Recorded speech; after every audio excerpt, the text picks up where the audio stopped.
Hi viewers. இன்னைக்கு மே 7 சிறுகடிக்க ஆசை serial என்னாச்சுன்னு சொல்லி பார்க்கலாம்க்கு முன்னாடி சேனல் சப்ஸ்கிரைப் பண்ணாதவங்க மறக்காம சப்ஸ்கிரைப் பண்ணுங்க. இன்னைக்கு என்ன அப்படின்னு சொல்லி பார்த்தீங்கன்னா, இங்க வந்து மீனா கிட்ட வந்து முத்து வந்து நம்பு அப்படி சொல்லிட்டு கேட்டுட்டு இருக்காருல்ல, நீயும் நம்ப மாட்டேங்கிற அப்பாவும் நம்ப மாட்டேங்கிறாருன்னு. அப்ப மீனா என்ன சொன்னாங்கன்னா, நான் என்ன பண்றது, பிறந்த இடத்துல இந்த வீட்லயே நான் தான் உங்களால அசிங்கப்படணும் அப்படின்னு சொல்லிட்டு மீனாவும் ரொம்ப இதா பேசுறாங்க. அப்புறமா முத்து அப்ப நீயும் நம்ப மாட்ட அப்பாவும் நம்ப மாட்டீங்கல்ல சொல்லிட்டு அங்க இருந்து அப்படியே கவலையா போயிடுறாரு. இங்க என்ன ஆகுதுன்னா, மீனா பூ குடுக்குறதுக்காக போறாங்க. போற வழியில சிட்டிய பாக்குறாங்க.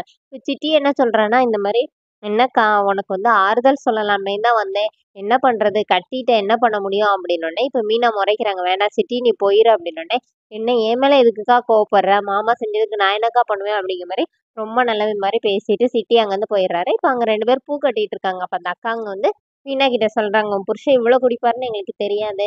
என் புருஷனும் இப்படிதான் இருந்தாரு. ஒரு மருந்து குடுத்தே சரியா போயிருச்சுன்னோனே, மீனா அந்த மருந்த தாங்கக்கான்னு சொல்லி வாங்கிட்டு வராங்க.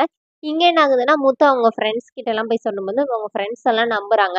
இந்த மாரி "நீ குடிக்க மாட்டேன்னு எங்களுக்கு தெரியும்டா. ஆனா எவனோ ஒருத்தன் செஞ்ச காரியம் தான். இந்த வீடியோ எவன் எடுத்தான்னு மொத பாக்கணும்" அப்படின்னு சொல்லிட்டு எல்லாருமே அவங்க பேசிட்டு இருக்காங்க. அப்புறமா முத்துக்கிட்ட "இன்னைக்கு போனா கார் தரமாட்டாங்க. நாளைக்கு போய் கேளுன்னு" சொல்லி வீட்டுக்கு அனுப்பி வைக்கிறாங்க. இங்க என்ன ஆகுதுன்னா, மீனா வந்து வந்தோனே முத்துக்கு வந்து ஆரஞ்சு பழம் வாங்கிட்டு வந்து ஜூஸ் போட்டு, அதுல அந்த பொடிய கலக்கி முத்து வந்தோனே குடுக்கணும்னு ரெடியா வச்சிருக்காங்க. கீழ அண்ணாமலை ஃபோன் பண்ணி கூப்பிடுறாருன்னு சொல்லிட்டு கீழ போம்போது, அண்ணாமலை வந்து இந்த மாரி 50 முழம் பூ ஒருத்தங்க ஆர்டர் குடுத்துருக்காங்கன்னு பேசிட்டு இருக்கிறாரு.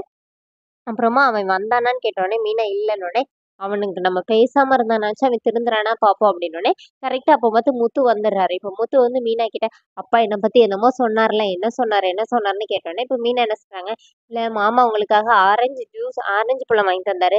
இத ஜூஸ் போட்டு குடும்மா, அதெல்லாம் குடுக்காத. வேற எதுவும் அவன் குடிக்க வேணாம்." அப்படிங்கிற மாரி சொன்னாருன்னோனே, "அப்படியான்னோனே, அப்ப நான் எடுத்துட்டு வரேன் குடிக்கிறீங்களான்னோனே," சரின்னு முத்து சொல்லிடுறாரு. இப்ப மீனா கிச்சனுக்குள்ள போய் எடுக்க போறாங்க. அதுக்குள்ள விஜயா வந்து மீனாவ தேடி வந்தவங்க அங்க ஆரஞ்சு பழ தொலி இருக்கிறத பார்த்துட்டு அவங்க போட்டு வச்சிருந்தத விஜயா எடுத்து குடிச்சிடுறாங்க. இப்ப மீனாக்கு என்ன பண்ணனே தெரியல. இவங்க குடிச்சுட்டாங்களே எதுவும் செய்யுமான்னு தெரியலன்னு சொல்லி அந்த அக்காவுக்கு கால் பண்ணி பார்ப்போன்னு, அவங்களுக்கு கால் பண்ணி பார்க்குறாங்க. அவங்க வந்து எடுக்கவே இல்ல. இப்ப நம்மளே நேரா போய் பார்த்துரலாம்னு சொல்லிட்டு மீனா கிளம்புறாங்க. இங்க முத்து வந்து அவங்க அம்மா கிட்ட வந்து மீனா எங்கன்னு கேட்கும்போது, "அவ எங்க இருக்கா?" அப்படின்னு சொல்லிட்டு விஜயா அங்க உட்காந்துருக்காங்க. போற வழியில மீனா வந்து முத்துவோட ஃப்ரெண்ட பார்க்குறாங்க. அப்ப அவர் சொல்றாரு இந்த மாரி, "அவன் சவாரி நேரத்துல குடிக்கவே மாட்டான்மா. இத்தன வருஷம் நாங்க கூட இருந்திருக்கோம். அதுவும் உன்ன கல்யாணம் பண்ண பிறவு அவன் குடிக்கிறது ரொம்ப குறைச்சுட்டாம்மா. நீனாச்சும் அவன நம்பு. நீங்க யாருமே நம்பலன்னு" ரொம்ப வருத்தப்படுறான்னோனே, இப்ப மீனா என்ன சொன்னாங்கன்னா, எத நம்புறதுன்னே தெரியலண்ணே. இப்ப நான் வேற ஒரு பிரச்சனையில இருக்கேன். இருங்க வரேன்னு சொல்லிட்டு மீனா கிளம்பிடுறாங்க. இங்க விஜயா உட்கார்ந்துருக்காங்க. அப்போ அவங்க ஃப்ரெண்டு பார்வதி வேற வராங்க. விஜயா பேசும்போதே ஐயோ! வயிறு எரியுதுடி இரு வாரேன்னு சொல்லிட்டு உள்ள ஓடுறாங்க. அப்புறமா பார்வதின்னு மறுபடியும் வராங்க. மறுபடியும் உள்ள ஓடுறாங்க. அதோடயும் என்னோட எபிசோட் ரன் பண்ணியிருக்காங்க.